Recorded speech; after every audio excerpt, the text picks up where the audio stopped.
if a cell, right,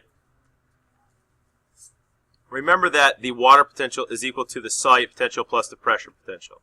So this is pretty easy. So what is the water potential of a cell that has the solute potential, right, of, let me just add it right here, of negative 4.5 bars, so that's the solute potential right there, and then the pressure potential of 3 bars, right? So your water potential is going to be negative 1.5 bars, right? So that's what the answer to number 1 is. Now, that's your cell. We're going to use this for questions 2 and 3. So let's put our cell into a beaker. And remember that we're at negative 1.5 bars, right? That's the water potential. The beaker is a beaker of sugar that has the solute potential, okay, of negative 4 bars. What would the direction of water be, assuming that there's no pressure involved down onto the beaker? Now, if the solute potential is negative 4, we can assume that the water potential is also negative 4. So now, what direction is water going to flow? It's going to go from high to low. So the water is going to go out of the cell. Same scenario, right? Original cell is placed in a beaker of sugar water.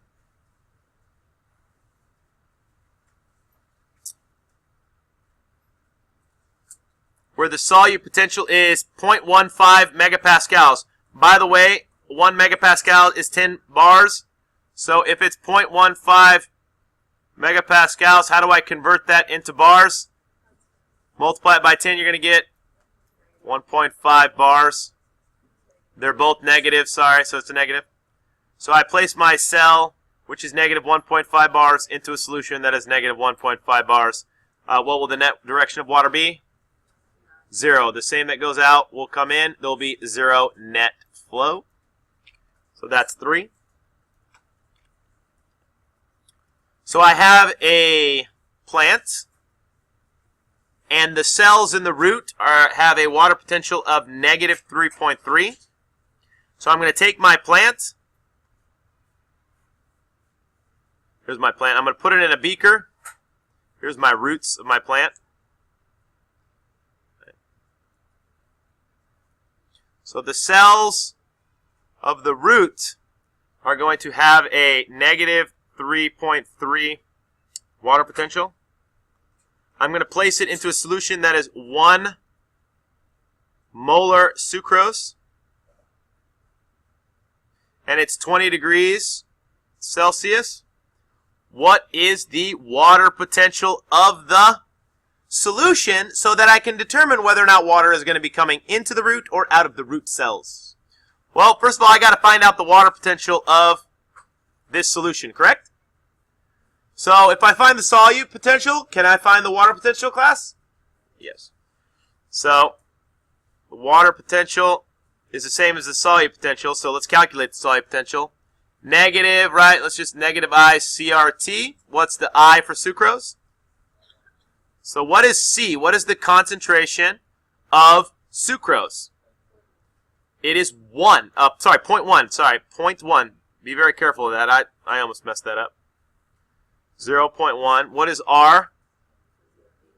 0.0831. And then the temperature is 273 plus 20, so it's 293, right? So what do we get when we plug that into a calculator? Somebody with a calculator. Negative 2.4, right? So that means the solute potential is negative 2.4.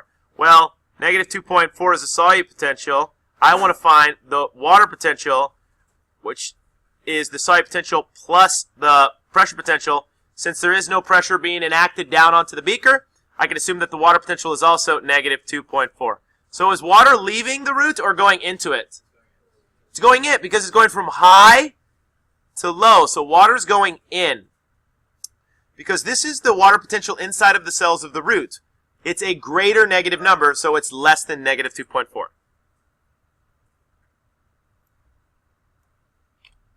All right.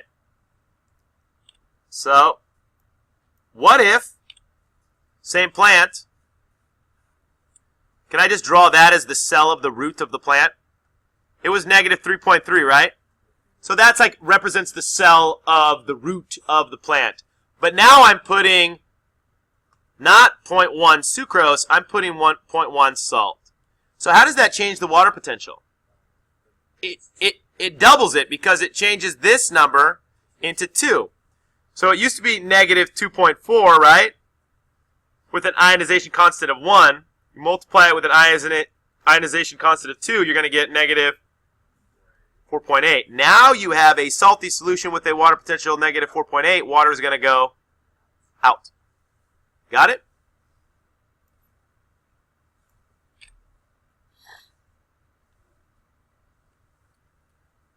What is the pressure potential inside of a cell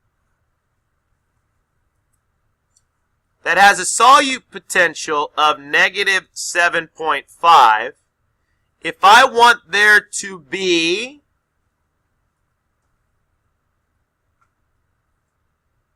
a constant volume in a solution with negative 4 for the water potential?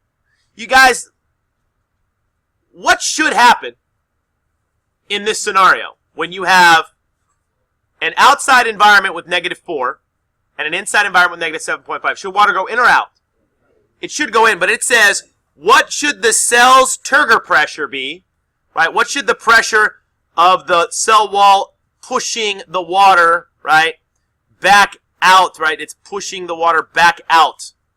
What should it be so there's no net gain of volume? Well, that's pretty simple, guys. It's got to equal negative 4, right? Negative 7.5 is the solute potential. What does the pressure potential have to be in order for it to be equal? It's got to be, well, I add 7.5 here.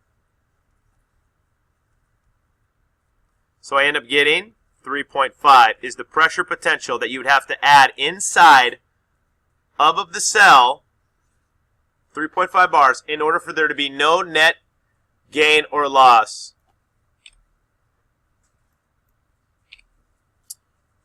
So we got at 20 degrees Celsius, a cell containing 6.6 molar glucose. 0.6 molar glucose is at equilibrium with its surrounding solution, which has 0.5 molar glucose. What should happen? Should water go in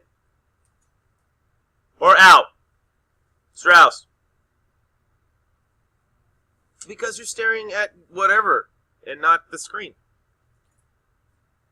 Should water go in and out of the cell? Ethan, why should it go into the cell?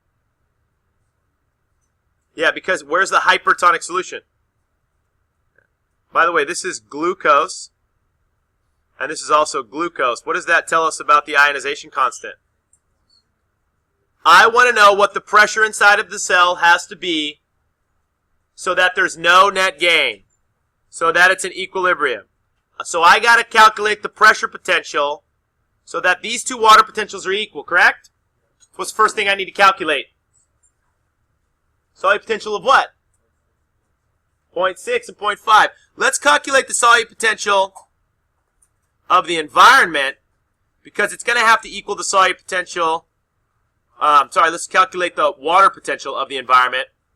And let's also calculate what the water potential of the cell would have to be because they're going to have to be equal. First of all, let's calculate the water potential of the environment. Well, the water potential is going to be equal to the solute potential.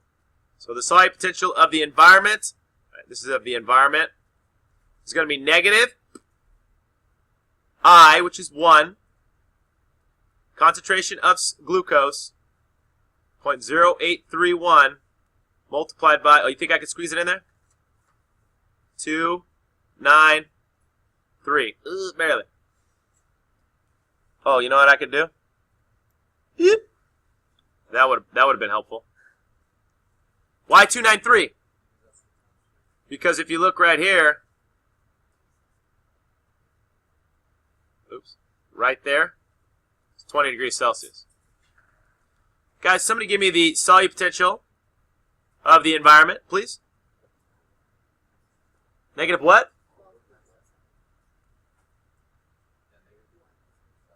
Now, that's the solute potential. Can I assume that's the same as the water potential of the environment? Okay, good. So,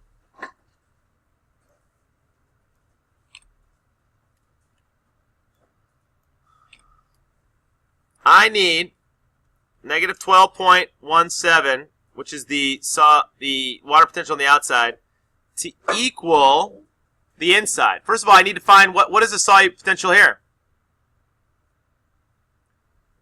Solute potential of the cell